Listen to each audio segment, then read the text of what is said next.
আসসালামু আলাইকুম, সবাইকে স্বাগত জানাচ্ছি আমার চ্যানেলে। আজকে এসেছি চিংড়ি মাছ দিয়ে ওলের ডাঁটার রেসিপিটা শেয়ার করতে আপনাদের সঙ্গে। তো এখানে আমি ওলের ডাঁটাগুলো ফ্রেশভাবে কেটে নিয়েছি। এটা আমি হাফ সেদ্ধ করে নিব, যদি গাল চুলকায় এজন্য। অনেকে সেদ্ধ করে, অনেকে করে না, তো আমি একটু সেদ্ধ করে নিয়েছি, হাফ সেদ্ধ। সেদ্ধটা হয়ে গিয়েছে, এটা আমি নামিয়ে নিব। এবার রান্নার জন্য সব কিছু আমি রেডি করব। এখানে নিয়েছি আমি গোটা গোটা কয়টা চিংড়ি মাছ, আর এখানে যত মশলা লাগবে সবগুলো আমি কেটে রেডি করে রাখছি। তো প্রথমে কড়াইয়ের ভিতরে আমি দিয়ে দেব তেল পরিমাণ মতো, তারপরে দিয়ে দেব পেঁয়াজ রসুন, দিয়ে একটু নাড়াচাড়া করব যতক্ষণ না কাঁচা ভাব চলে যায়, ততক্ষণ নাড়াচাড়া করতে হবে। গোটা গোটা কাঁচা মরিচ, তারপরে শুকনো মরিচ দিয়ে দিলাম, দিয়ে আবারও আলতো হাতে নাড়াচাড়া করতে হবে। চুলার আঁচটা মিডিয়ামে রাখতে হবে।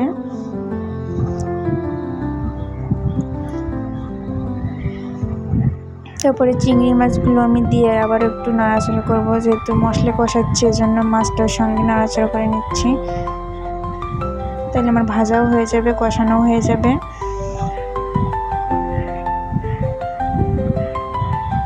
কাঁচা ঝাল দিয়েছি তো এই জন্য বেশি কালার আসেনি, শুকনো ঝাল তো বাটিনি, এই জন্য এমন হাসা হাসা কালার লাগছে, তো সমস্যা না।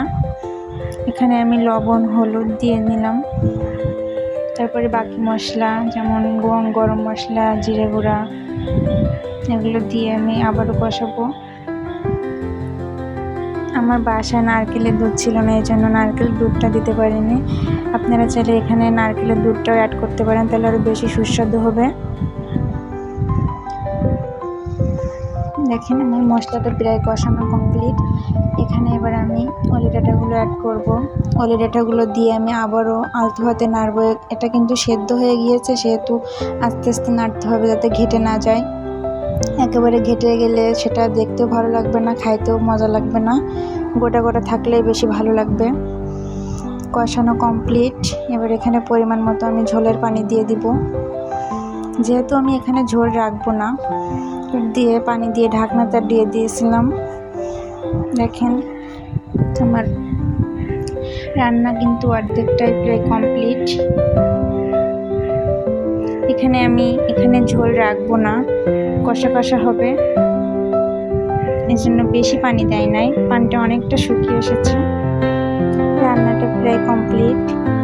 তো আমার রান্নাটি কেমন লাগলো সবাই কমেন্টে জানাবেন, আর ভালো লাগলে ভিডিওটি শেয়ার করে দিবেন। আর আমি নতুন ইউটিউবার, আমার চ্যানেলটি সাবস্ক্রাইব করে পাশে থাকবেন। আল্লাহ হাফেজ।